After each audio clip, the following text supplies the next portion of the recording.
Assalamualaikum warahmatullahi wabarakatuh. Halo, selamat pagi. Halo Sobat Tanam, berjumpa kembali. Pada kesempatan kali ini, aku akan memberikan tips kepada kalian tentang 13 cara merawat tanaman hias daun agar dia itu bisa tumbuh subur dan tumbuh dengan cantik. Bisa kalian lihat, ini tanaman hias aku di rumah itu subur-subur banget. Ini ada tanaman kuping gajah, kemudian ini ada tanaman merambat, kemudian ini juga ada tanaman epiprenum, ini ada tanaman gloriosum. Nah, ini tuh tumbuh subur-subur banget ya teman-teman. Rahasianya itu sangat mudah sekali dan aku akan membeberkannya kepada kalian. Untuk rahasia yang pertama itu adalah terletak dari pencahayaan. Pastikan tanaman hias kalian di rumah itu terkena pencahayaan sinar matahari langsung atau tidak langsung. Nah, ini bisa kalian lihat, ini pencahayaannya sangat baik sekali sehingga pertumbuhan tanaman hias itu akan menjadi lebih baik. Yang selanjutnya, yang kedua adalah terkait penyiraman. Penyiraman yang biasa aku lakukan itu adalah setiap 3 hari sekali, tidak lebih. Teman-teman juga harus memperhatikan tanahnya, apakah dia itu sudah kering atau masih basah. Ketika dia tanahnya itu masih basah, teman-teman nggak perlu untuk menyiram. Nah, ini salah satu contoh tanamnya, tanahnya itu terlihat masih basah sehingga teman-teman tidak perlu menyiram. Yang selanjutnya adalah pemberian pupuk. Pemberian pupuk itu ada 2 jenis. Yang pertama pupuk cair dan yang kedua itu pupuk kompos atau pupuk tidak cair. Untuk terkait pemberian pupuk, teman-teman bisa memberikannya setiap 1 bulan sekali atau bahkan setiap 2 bulan sekali. Pemberian pupuk pada tanaman bertujuan agar tanaman hias teman-teman di rumah itu bisa tumbuh dengan subur dan baik.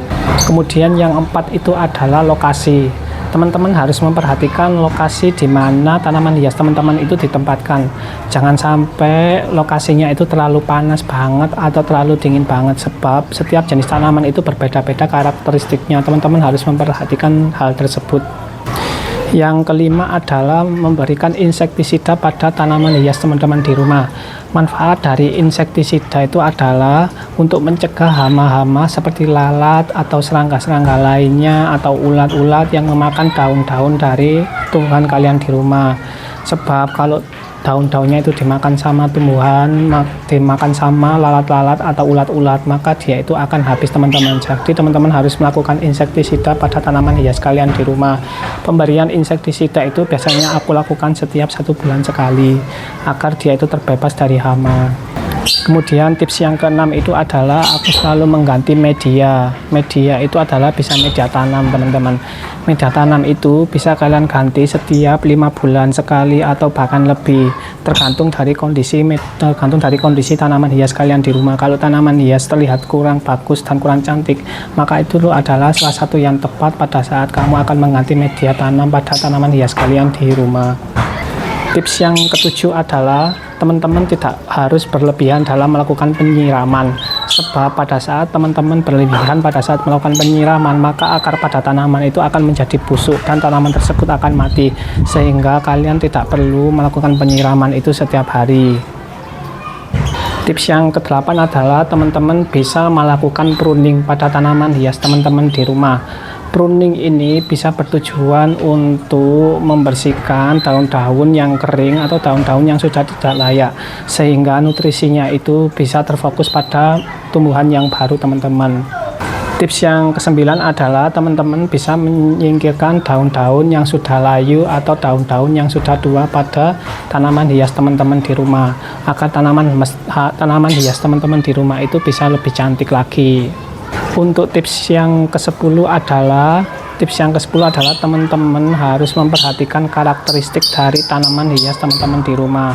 Apabila teman-teman berencana ingin memelihara atau menanam tanaman hias, maka teman-teman wajib untuk melihat karakteristik tumbuhan tersebut seperti apa, agar teman-teman bisa merawatnya dengan lebih mudah dan lebih bagus.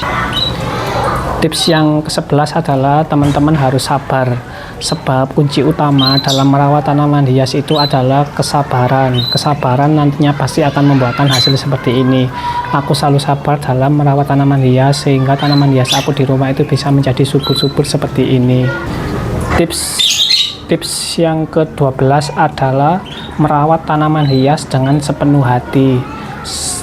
Tips ini sangat bermanfaat sekali agar kalian itu tidak bosan pada saat merawat tanaman hias. Dengan merawat tanaman hias sepenuh hati, maka kalian itu akan lebih fokus dalam merawat tanaman hias, dan tanaman hias kalian di rumah itu akan menjadi lebih subur dan indah. Dan untuk tips yang terakhir adalah Anda akan melihat hasilnya dan menikmati hasilnya secara langsung. Ini adalah hasil dari apa yang aku tanam dari jerih payah dan kesabaran. Teman-teman bisa melakukannya sama seperti aku. Terima kasih teman-teman sudah menonton video ini. Assalamualaikum warahmatullahi wabarakatuh.